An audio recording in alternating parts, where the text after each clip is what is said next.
Hello! I thought we would do something fun today. Do you remember that old article that's been passed around online now that was arguing that Gandalf was a 5th level magic user at best? Well, I found it online. This is the March 1977 article in The Dragon called Gandalf Was Only a 5th Level Magic User by Bill Seligman. And I thought we would go over it, kind of do a dramatic reading kind of it. So let's get into it. What? I hear you scream. Impossible, you cry. Gandalf was at least 30th, 40th, even 50th level. After all, he was an Astari, and he had lived at least 2,000 years. Oh, really? I reply. Let us take a look at all the magic he ever performed, and see what was so high level about him. First, let us leaf through The Hobbit. In order, Gandalf's spells were 1. To make fancy-colored smoke rings and have them fly about the room. This is no more than a variant on pyrotechnics, and perhaps a bit of phantasmal force mixed in. 2. Tricking the trolls with ventriloquism, a 1st-level spell. 3. Lightning bolts from his staff to kill the orcs as they kidnapped the dwarves and Bilbo, 3rd-level spell. 4. Pyrotechnics to confuse the orcs to rescue the dwarves and Bilbo, 2nd-level spell. 5. Lighting the way for the dwarves and Bilbo while in the caves with a glow from his staff, 2nd-level spell. 6. Making pine cones catch fire and tossing them down upon the wargs from a tree, a variant on fireball, pyrotechnics, and even the druid spell Produce Flame. It's not specifically a spell mentioned on the D&D lists, but it's not terribly powerful all the same. 7. Tossing Sauron out of Dol Guldur. He did this in combination with the White Council, and so this does not count as an individual effort. Besides, as I shall later show, Sauron was no more, or not much more, than 7th or 8th level. 8.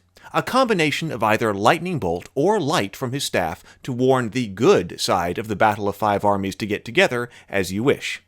Depending on the spell system you use, you may be able to change these figures by a level or two, but so far Gandalf has shown no abilities above 5th level. Now, let us go on to the Fellowship of the Ring. 1. His fireworks display at Bilbo's party, again assuming they were magical, which does not have to be true, a variant on phantasmal forces, pyrotechnics, etc., no more than 2nd level. 2. Lightning bolt battle with the Nazgul, 3rd level spells. Alright, if you wish to call the taming of Shadowfax magical, okay. After the episode of the Gates of Moria, there is no reason why Gandalf could not speak equine, but a charm animal spell would have been easier than charm person anyway.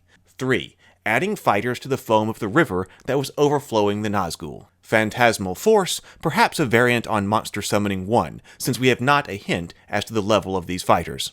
4. Lighting a fire in the middle of a snowstorm.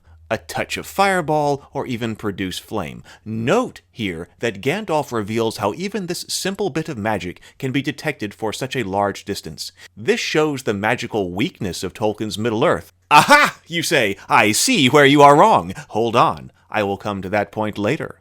To continue, 5. The flames when fighting the wargs. Variant on fireball, 3rd level. 6. Lighting the way in Moria. 1st level spell. 7. Fighting the Balrog. In his description of the battle, it seems to me he used only, or mostly, lightning bolts, with perhaps some fireballs if you were generous. Still, only 3rd level. 8. Being resurrected. But this is not done by Gandalf. He was sent back, and therefore had nothing to do with the feat. On to the 2 towers. 1. The bursting into flame of Legolas's arrows. A mild fireball, perhaps even unusual form of protection from normal missiles. 2. The awakening of Theoden, a combination of lightning, light, and darkness, no more than 3rd level. The breaking of Saruman's staff. This could have been a natural result of one of the Astari saying that to another, a mild charm person effect, or something of that nature. It's not spectacular enough, in any case, to go beyond 3rd level spellcasting. And now, the return of the king. 1. The beams of light used to rescue Faramir, no more powerful than Lightning Bolt for all the effect it had. They could have been the 3rd level spell Firebeam described in, I believe, Alarums and Excursions number 12. 2. In the Battle of Slag Hills, when Gandalf should perhaps have used the maximum amount of his powers, he did nothing mentioned in the book.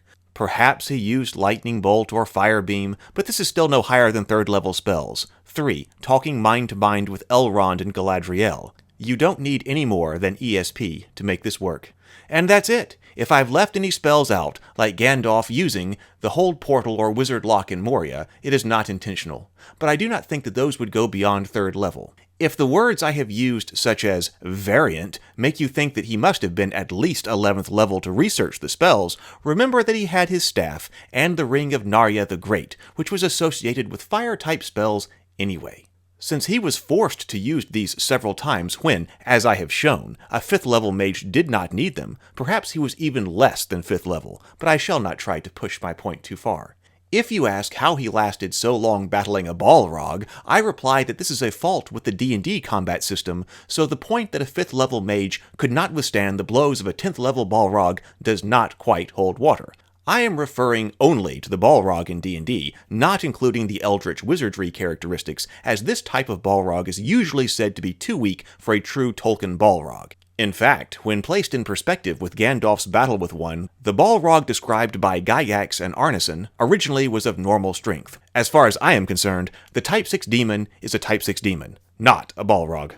As for Sauron, without going into too much detail, clairvoyance, ESP, and perhaps an advanced wizard's eye, with much longer ranges than described in D&D. But since he has the Palantir, maybe he let that do most of the work for him and his red eye. If you're going to be nasty, then let him have control weather, which makes him 12th level. Still, not spectacular, when there are those who regard Sauron as 75th level or so.